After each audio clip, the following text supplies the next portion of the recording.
Hello, internet world. Welcome to a new video on the Geekanoids channel. Now, if you watch my videos regularly, you'll know that I do a lot of them live, like this particular video. I also do some pre-recorded, and over the Christmas and New Year period, you may well have seen my Christmas tech haul video. One of the products I showed you in that Christmas tech haul was indeed a gift, and I want to give you a closer look at it now and also share with you my experience, which unfortunately isn't all good. And even though it isn't all good, I'm still very, very grateful that I received this gift. The gift that I'm going to actually be showing you, or the product I'm going to be showing you a little bit closer, is this. It's from Logitech. It's their G Pro X. Even though it still only says Pro on here, it is the Pro X. You can just about see it on the box there. This is a mechanical 10 keyless gaming keyboard. You can choose it with different types of Logitech switches. There's like a clicky switch, which is this one, the GX Blue. I think you can also choose it with brown and or red. So there's 3 different choices. The reason this is meant to be a really good keyboard is that you can switch out the keycaps and the switches as well, and I'll show you that in this video very shortly. But there are some issues. This is advertised as being able to work with Windows, Linux and Mac OS. I've tried it on Windows, it works beautifully. I mainly use Mac, and that's where the problems started happening. But before I talk to you about the problems, you've got to stay tuned for the problems. Let's take a closer look at the actual keyboard itself. So this is what the keyboard looks like. We've got the various bits you get inside the box on top at the moment. So you get some setup guide, shows you how to plug in the cable. It's micro USB on the back. Would have liked it to have been USB-C, but it is micro USB. So you get that. You also get this here, which is just giving you some information about other products and their website. You get some safety compliance information, and you get a Logitech G sticker. And then you also get a key cap and key switch puller, and you can use this to actually pull the keys. Let's do one of them now. So we pop this over the key like so, and then, oh, if I can get it locked on, there we go. You can actually pull the key cap off, and you can see just here I have indeed got the blue switches, the GX Blue, which are clicky switches. So you can change the keycaps up. You could change these up for different colours. You don't need to use Logitech ones. You can indeed use pretty much any type of keycap on here. And with regards to the switches, again, you can pull the switches out with this same little tool and change those for different switches. Now you can buy sets from Logitech.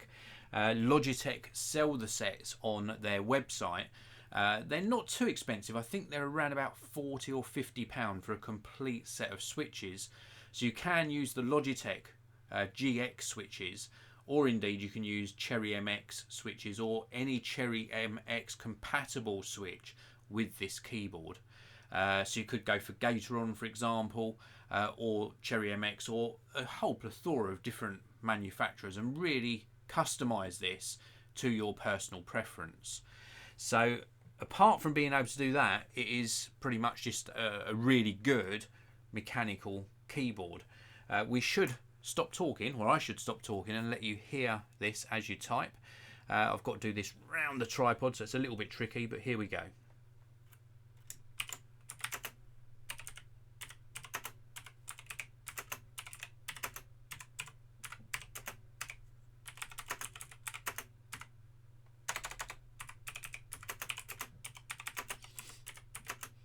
Now, if you can guess what I typed there, wow, you're good. You are good. You've also got really nicely stabilised spacebar.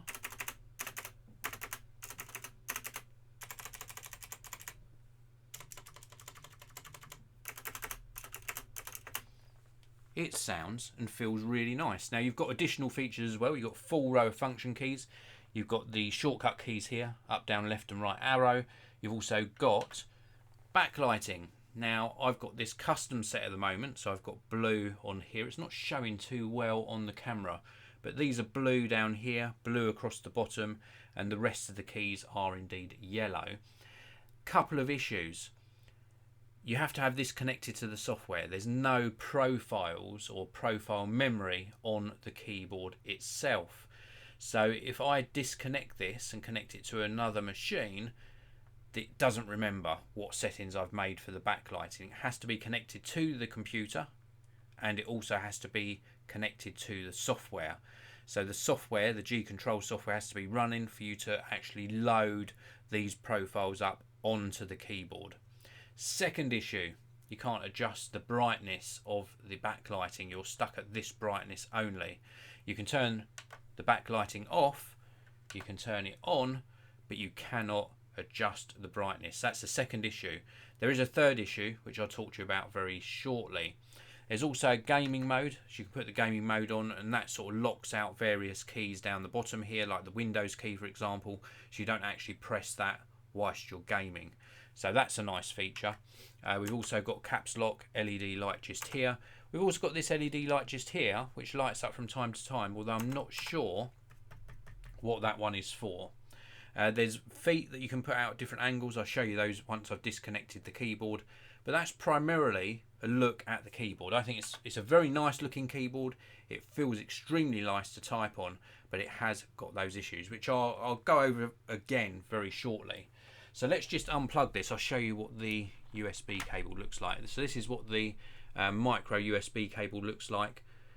I would have liked it to be in USB-C, but alas, it's still nice. It's got these sort of locking pins, so it's a nice secure connection, and it's a nice long braided cable as well, so good quality there. So let's have a closer look at this, sort of the angles you can get on this keyboard, and then I'll tell you about the other problems that I've had.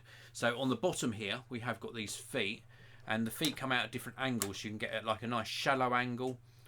You can also pull out the larger feet and get a more angled stand on your desk. It's a very nicely made keyboard, glossy on the side. I've still kept the plastic on because I'm not sure if I'm keeping it yet. And then that micro USB connection on the back. Now I mentioned the problems about the backlighting. So if I plug this in now into another computer, or I plug it into my Mac without the software running, it will just revert back to the default sort of rainbow colours. So you can do per key lighting, you can have various lighting effects. There are a few you can activate just via the keyboard, but if I plug this in without the software running now, then it will not have that yellow and blue setup that I really like. That's what I want it to do when I just plug it in. I have to launch the software and then go to the G Control Center and actually tell it to activate that profile. It should have had just 3 buttons on the keyboard. It's a Pro keyboard. It should have had 3 buttons where I can switch between 3 different lighting profiles. With the software running, the software is quite clever though. You can do a per application lighting effect.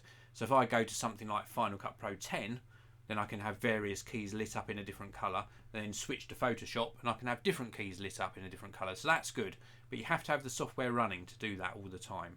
And that's where the third problem comes in. On Mac OS 10, not on Windows, but on Mac OS 10 it does this. You can see in the dock, you've got the G Control Center running. Then, on occasion, you get another G Control Center running. It just springs up out of nowhere. And you also get a little script icon pop up in the dock as well. So it's running something else. So 3 different things running to try and get this to work as it should. And as a keyboard, it works fine. If you didn't have the backlighting on, it works absolutely brilliantly. But without the backlighting on, as you can see here, the actual markings on the keycaps aren't that distinct. There isn't a lot of contrast there. Because they're shine through keycaps, it relies on the backlighting to show you what the symbols are. So, not ideal on a Mac. I found it extremely hard. Getting used to the Windows key being here and remapping various things is absolutely fine. No issue with that at all. The typing experience is top notch. It's a very tactile keyboard. I love the feel of the keyboard and the clicky sound. I really do like the typing experience. I can type a lot faster on this than I can on my regular low profile chiclet style keyboard. So this is a beautiful typing experience, just the implementation through the software isn't that great. And it's worth mentioning that there are other manufacturers that make mechanical keyboards and indeed the lack of macOS support is very, very bad. In fact, I think Razer, they do their Synapse 2 software, supports Mac, but not all of the latest keyboards, and they haven't updated Synapse 3 to work on the Mac properly. Correct me if I'm wrong, but that's an issue as well. But going back to Logitech, great hardware, great keyboard, great if you're on Windows. Can't really recommend it if you use it on a Mac, unless you can just find a way around these issues, or put the pressure on Logitech to update the software and give us a better experience, or wait for another version that has onboard memory so you can actually store 3 or maybe more lighting profiles on the keyboard itself. So let's take a look inside the live chat before I finish off this particular video. Toxic One Star asking, does this work on a Mac? Yeah, as I've explained, it works on a Mac fine, but the lighting profiles and the software implementation aren't that great. Ryan Sampson and also Abdul, good morning to you. Thanks for tuning in live. Really do appreciate it. Raymond Moore saying, this is one very cool looking keyboard, Dave. Does Logitech have the wireless version of this keyboard? No, there isn't a wireless version of this available. This is wired only. I did a review on the Logitech MX keyboard very recently. Is it called the MX Master? I can't remember now. But that is really well supported on the Mac, and it is also wireless. So that, if you haven't seen that video, I did a video on the latest MX mouse and the MX keyboard, 2 videos in total. They're well worth checking out if you're looking for a really good wireless keyboard for Mac. But alas, that one I reviewed prior to Christmas or during Christmas and New Year isn't mechanical. It's a membrane style keyboard, or it might be scissor style switches underneath. So it's not, for all intents and purposes, a mechanical keyboard with this type of feedback, and they're chiclet style keys on that other keyboard as well. In summary though, if you're looking for a really good gaming keyboard, and you can forgive its sort of inadequacies when it comes to lighting and the software on a Mac, or if you're looking for something for Windows platform or Linux, then this is well worth checking out. It is a fantastic piece of kit. I love how it looks, and I love the actual key actuation and the typing experience. It's absolutely brilliant. And the GX Blue switches, definitely the right choice for me. Might not be for you, but it seems very, very accurate, and I type mega fast. That is it for this video. If you want to pick up one of these for yourself, you have to buy it direct from Logitech. If you're not worried about changing out the switches, but you can still change out the keycaps, then the regular Pro version will save you about £20 or £30. And I've left links to the regular Pro version down in the video description. That's it for this video. If you enjoyed it, please do hit that like button. Don't forget to subscribe. I publish a new tech video pretty much every single day. Thanks for watching, everyone. I'll see you in another video very, very soon.